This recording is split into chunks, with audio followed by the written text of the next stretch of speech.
Di po ba, usually, ang mga nagpapabanyos po, yung mga talagang may malalang karamdaman, may kung ano-anong masakit sa kanila. Naisip ko po yung sarili ko, ano kaya sasabihin ko? Maiintindihan ba niya ako pag sinabi kong stress? Stress lang nagpabanyos. Hinanakit. Pero mula po, nung dumating po ako dito, isa lang po ang sinasabi sa akin ng mahal na Apo Conching. Relax. Tanggalin mo yung stress. Yun lang naman po talaga ang hindi po nagbibigay sa akin ng kasiyahan eh. Na-stress po ako. Pero po mula po nung pong nandito ako, dati po may maliit po kaming gotohan sa bahay po namin. Hindi po ako makaalis ng 24 hours kasi nagagalit na yung nanay ko. Sabi niya, mamamalengke ka bukas. Sabi niya pong ganun sa akin. Pero ngayon, mag-iisang linggo na po ako dito. Hindi po ako tinitext ng nanay ko para po uwiin, para po mamalengke kami ng asawa ko. Kaya po naniniwala ako na kapag sumama ka sa Diyos, siya ang bahala sa lahat ng maiiwan mo. Amen po ba? Ayun po, nag-ooperate po yung kantin namin kahit wala po ako. Natuto po yung mga kapatid kong mga tamad na kumilos. Kasi po, inaasahan lang po nila ako. Pag po may sakit yung asawa ko, ako yung mag-aano. Ang lalaki po ng mga katawan nila. Sabi ng nanay ko, bakit ba kumakain ka? Ang daming pagkain kasi po may kantin. Ba't ka payat? Natutulog ka naman, lagi kang puyat. Sabi ng nanay ko. Hindi ko po maisabi sa nanay, nanay, nai-stress ko sa inyo.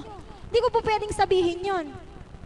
Pero po, ngayon po pala, lahat po nang nangyayari, wala man po akong anak ngayon, pero yung po sigurong mission ko, yung hindi pa po tapos yung mission ko sa pamilya ko, mayroon pa po akong mission. At hinihiling ko po sa Ama na sa tamang panahon na gugustuhin po niya. Alam ko na 34 years old ako, lagi po nila akong sinasabihan na, nako, wala ka ng matris, expired na yung matris mo. Walang imposible. Sinasabi ko po, kapag time ang binigay ng Diyos sa akin, magkaka-baby ako. Malay mo, kambal pa. Gusto ko pong tapusin ngayon yung... Nasaan ba yung kopya?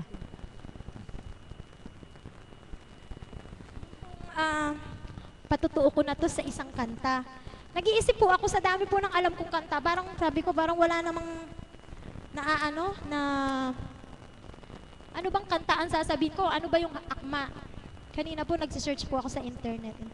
Kaya ko pong kumanta ng Korean song, kaya ko pang kumanta ng Japanese song. Pero bakit sa Ama na hindi naman siya kantahan mo ako ng English song, kantahan mo ako ng ganito.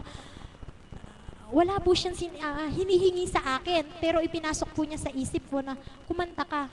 Ito pong kanta na to para sa lahat po na hindi pa po tumatalima, hindi pa po nakakakilala. Ito po yung oras. Baka po bukas sa isang araw mamatay na po tayo. Kailan po tayo magbabago? Kailan po tayo magsisisi?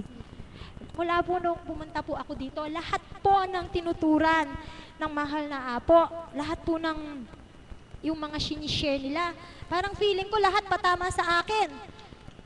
Pag nagsalita po si kapatid na Tita Myrna po, lahat po na sinasabi niya para sa akin. Kapag po tumayo ang mahal na Apo, para sa akin. Sabi ni Tita Myrna ko, sabi niya, Neng, sa'yo na naman yung ano kanina. Sabi ko, dati po, pag pumupunta ako, dun po ako sa dulong-dulo. Ayoko pong maksisilayan po ako ni Apo. Natatakot po ako na baka sabihin, oh, ikaw, puro ka galit, puro ka stress. Ngayon po, unti-unti po nakakapasok ako. Malay nyo po, sa isang araw, dito na po ako sa harap po, para po patuloy po akong mabendisyonan ng mahal na Apo. Para po sa inyong lahat, eto na po yung oras.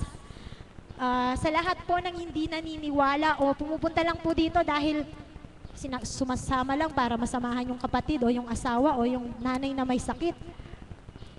Siguro po ginagawa lang po ng Panginoon na instrumento yon para kayo rin po maakay. Para kayo rin po magkaroon ng oras sa Panginoon. Para po uli sa ating lahat.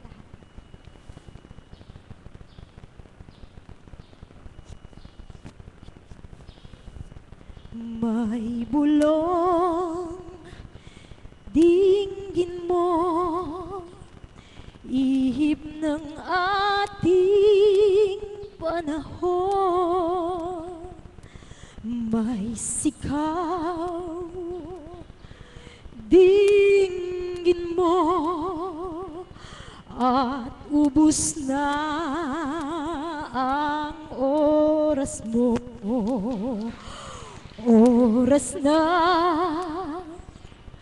magpasya kung saan ka pupunta. Oras na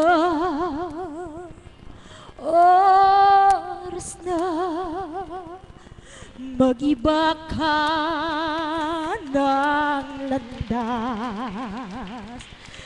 Tayo na sa liwanag, ang takot ay nasa isip lamang. Tama na ang pag-aalinlangan, ang takot ay nasa isip lamang. Kung daay di tiyak at ang ulo'y laking likaw, damhin mo, dinggin mo ang landas ng puso mo. Tayo na sa liwanag, ang takot ay nasa isip lamang. Tama na ang pag-aalinlangan, ang takot ay nasa isip lamang. Tayo na sa liwanag, ang takot ay nasa isip lamang. Tama na ang pag-aalinlangan, takot ay nasa isip lamang.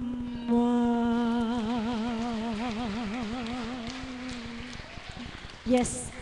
Nawala na po yung kaba ko sa second song. Purihin po ang Ama at magandang umaga po sa inyong lahat.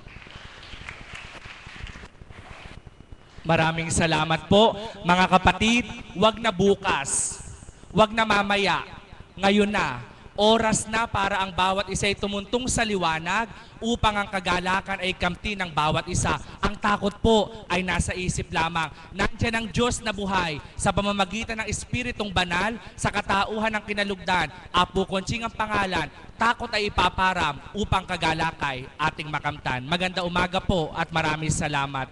Inaanyayahan po ang lahat na magsitayo, maghawak-hawak ng kamay at sama-sama po nating